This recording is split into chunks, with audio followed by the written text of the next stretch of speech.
Let's make history.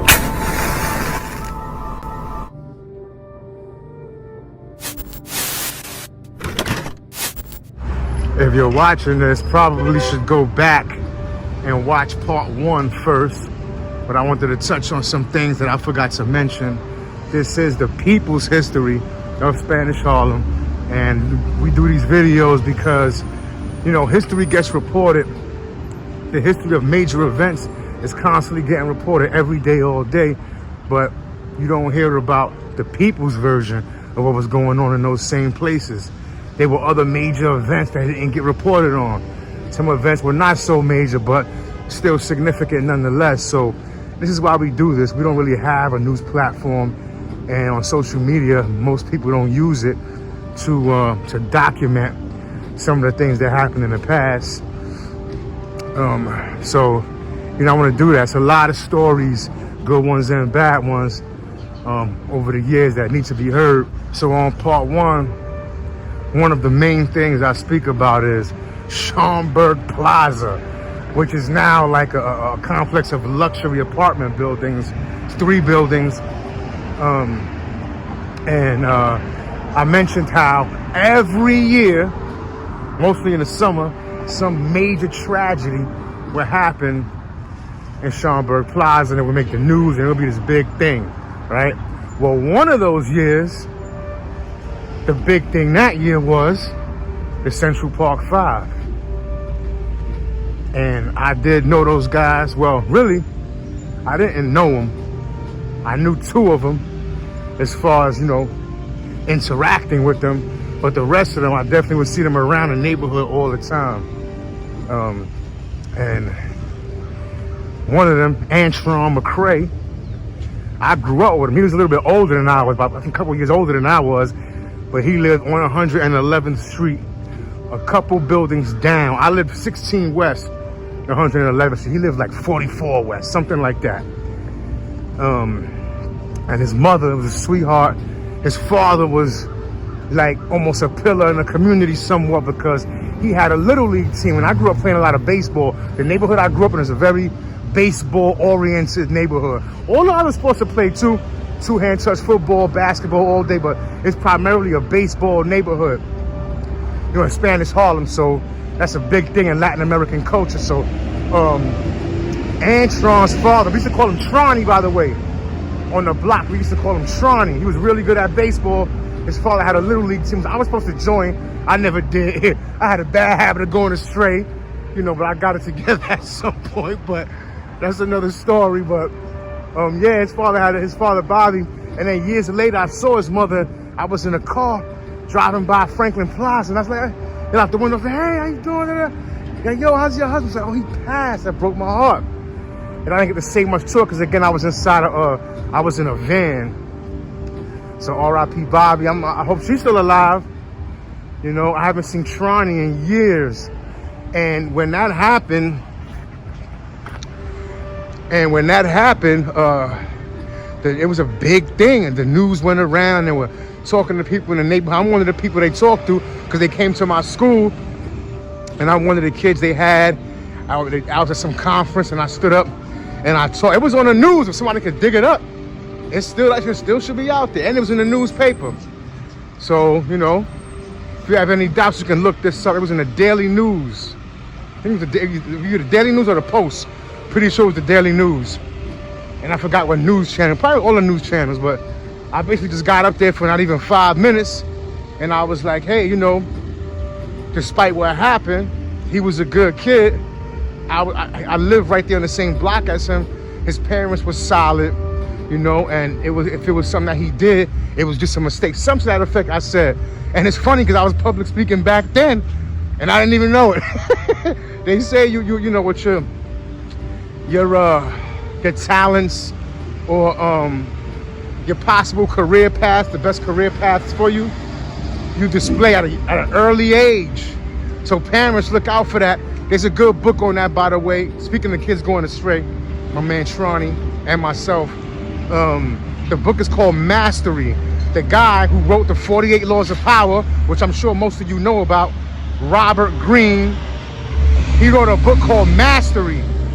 And that's what it's about. So all you parents out there, pick that book up. So, you know, I knew Tronny didn't realize that day that his life would change forever. Think about it. We found out now that they didn't do it recently. In the 21st century, years and decades later. I mean, there was really no other suspects or anything. So people thought they did it because that was something we did back then. See, people don't want to talk about that. And this is why this video series is so important. These testimonies are so important. People don't want to talk about that side of it. You got Yusef Salaam, who he's getting involved in politics based on the comments that Trump made back then. You know, but let's tell the truth about it. The truth is that that's what we used to do. Anybody who was there back then knows. That's what we used to do on a regular basis. Fridays, there was something called Freshman Day. And that was for junior high school and high school, which is basically the first week of school. That first Friday, guys would gather up together and go to schools. And if you was a freshman and you looked like even a tad bit timid, you were either getting robbed or you were getting pounced on. You were getting pummeled right there in front of your school. You know, so a lot of times people have kids would have their parents come pick them up on that day, things like that. So anyway, what we would do is, and this is not something I'm proud of, but this is the activity that was going on during then. This was the culture in the community. I don't know if you can call that culture, but basically this was the tradition, and people would get together. You know, it didn't have to be any particular day, but we would get together in groups, in mobs actually. And by the way, for those people who are into old school hip hop music, that's where Mobb Deep's name came from. And they're around my age, by the way.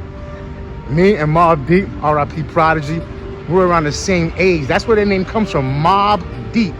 Because dudes used to get together and like, yo, dudes was 10 deep. They were 20 deep. They were 30 deep. Like that. So that was the parlance, you know, during that period in my neighborhood. We used to go a bunch of us would walk around. And I remember some Halloweens, it would be like a half a block long of guys, you know, just straight terrorizing.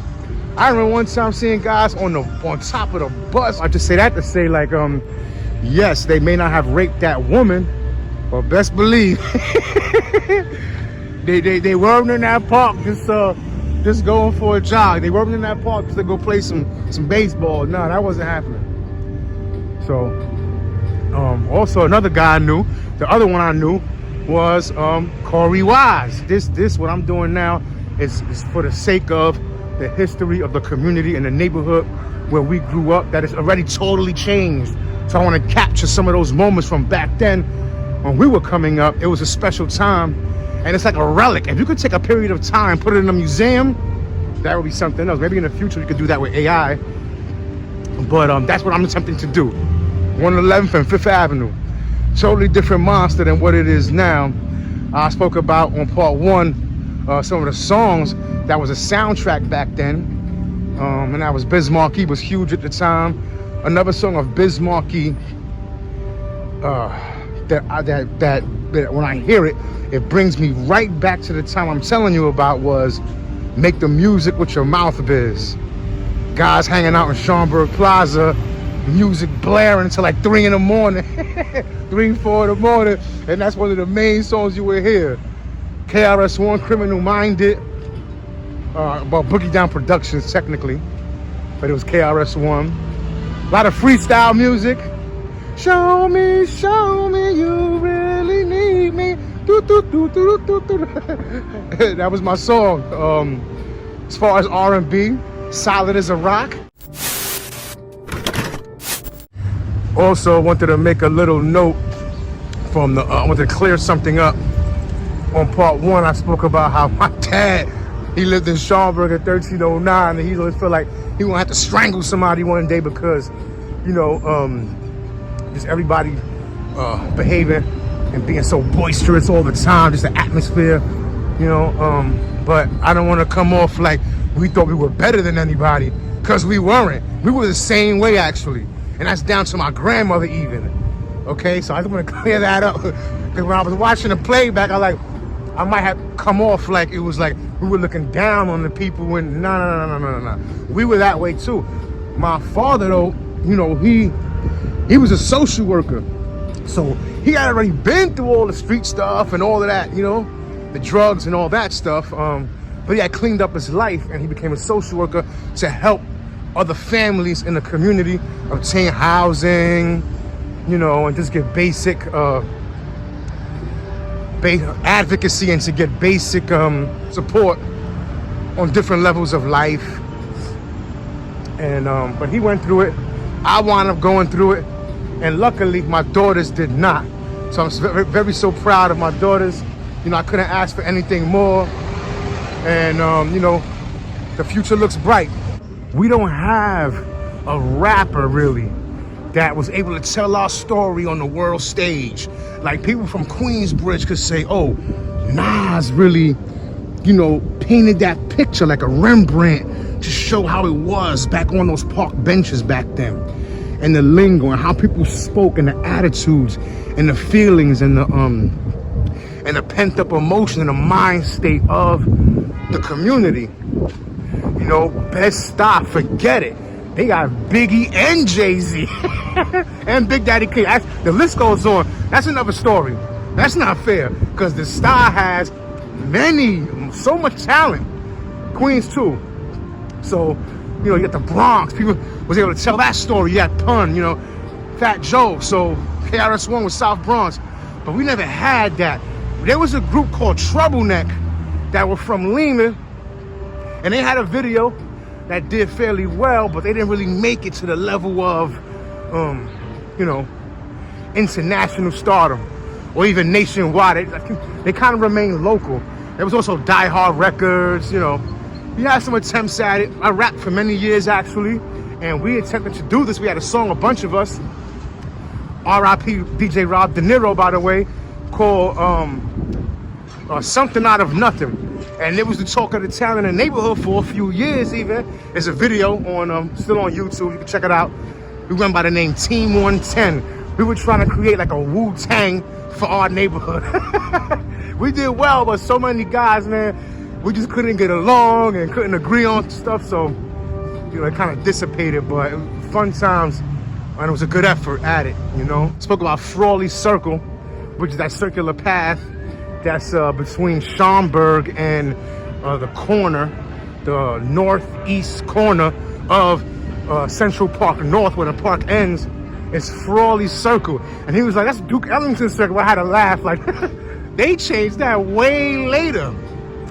If you look at the picture of the mural I posted that used to be there when I was growing up, you look at the edge of the picture. If you look at the edge of the picture, you can see the unkept grass sprouting up. That's how it looked. That's how the whole circle looked, where they had the infamous Christmas tree that I spoke about. These are some fond memories, but again, the neighborhood has drastically changed. I would like to hear from other people in other neighborhoods. You think about all the other neighborhoods across New York City, and they all have a story like how I'm telling. So in the future, if you follow this channel, I definitely plan to get testimonies from other people. I got one from my guy Antoine about growing up in the 80s.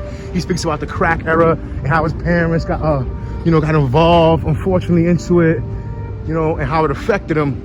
So there will be more of these. Leave your thoughts in the comments. Don't forget to hit that like button.